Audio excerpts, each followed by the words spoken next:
আর এই দানবের ভূমিকায় আপনাদের মহান মঞ্চে নৃত্য অভিনয় করবেন এনে হলেন এক তরুণ ছৌ নৃত্যশিল্পী সারা ঝাড়খণ্ডের আবার সুনাম ধন্য ওস্তাদ বিষ্ণুচরণ ওরা।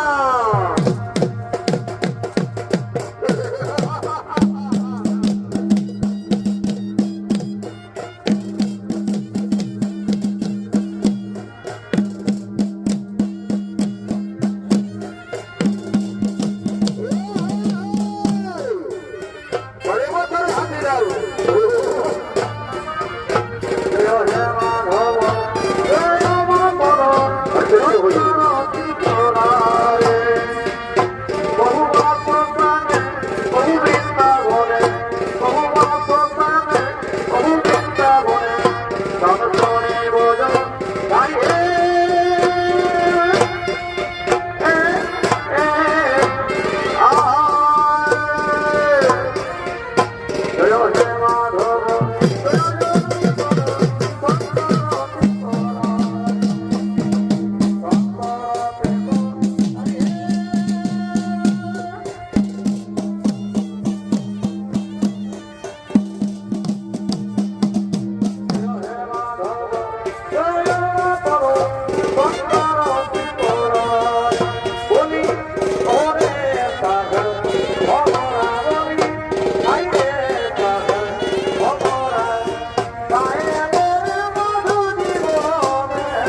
তবে তো অবশ্যই সন্তুষ্ট করে তার কাছ থেকে আমি চেয়ে নেবো আমার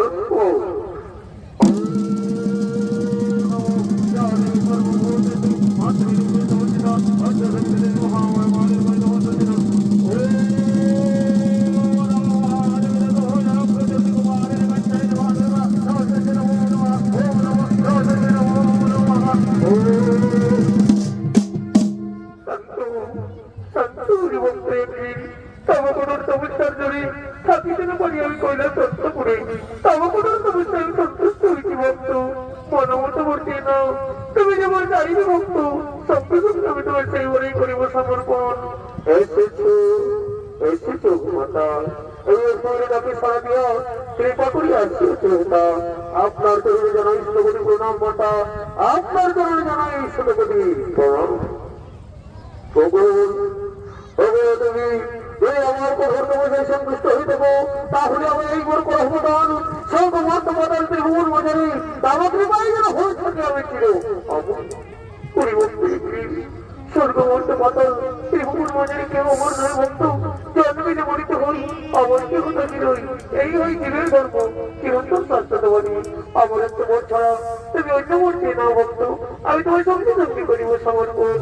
এই করছি মাতা অমরত্ব মোর মোর পারিবে না দিতে, হে যাও মাতা করিলা শান্ত করে অন্য মরে মরে নাহি প্রয়োজন মাতা রহিরাম অভিহিত তমস্যই রত কোন অভয় নিদ্রায়িত জীবন ধন্য মাসে তেমন তপস্যা করতে করি মাতা কৃপা করি আমায় অমরত্ব মোর করহমদান। অমরত্ব মোর ছাড়া অন্য বড় মোর নাহি প্রয়োজন মাতা, অমরত্ব মোর ছাড়া মোর অন্য বড়ে ভক্ত নাহি প্রয়োজন। সত্য সত্য ভক্তি প্রকারান্তে আমি তোমার অমরত্ব বই করিলাম প্রদান। আজ হইতে এই স্বর্গমর্ত মাদান ত্রিভুবন মাঝারি হইতে বুঝছিল তোমারও কিন্নর পিছাদ তাহলে হয়তো তোমার না করিতে মরুন। তোমাকে ভুল করিয়া কখনো এই স্বর্গমর্ত মাদান ত্রিভুবন মাঝারি না করি অধর্ম আচরণ, শক্তির অহংকারী কখনো করিও না দেবতাদের সঙ্গে বিবাদ। তা না হইলে প্রয়োজন বোধে তব মুখে রাখতে বিশিষ্ট হইবে যাই যেমন সেই যেন হস্তে তোমার হইবে মরণ। ধন্য ধন্য মাতা, আজ আপনি আমার এই বলি করহমদান। আপনার কারণে জানাই শতকোটি প্রণাম মাতা, আপনার কারণে জানাই শতকোটি প্রণাম। কথাটা মনে রেখে ভক্ত আমি তোমার শ্রী ভক্ত, আমি তোমার শ্রী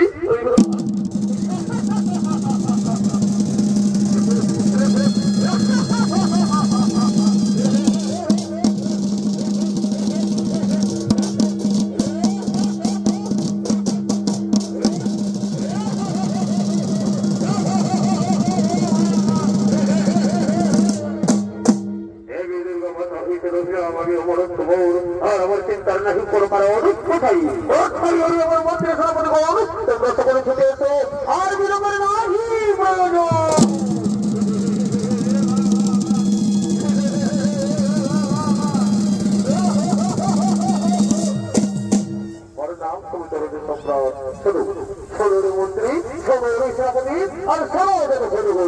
আমি দেবী দুর্গা মাতা হইতে রহিয়াছি অমরত্ব আর আমাদের চিন্তার নাহি কোনো কারণ এই মুহূর্তে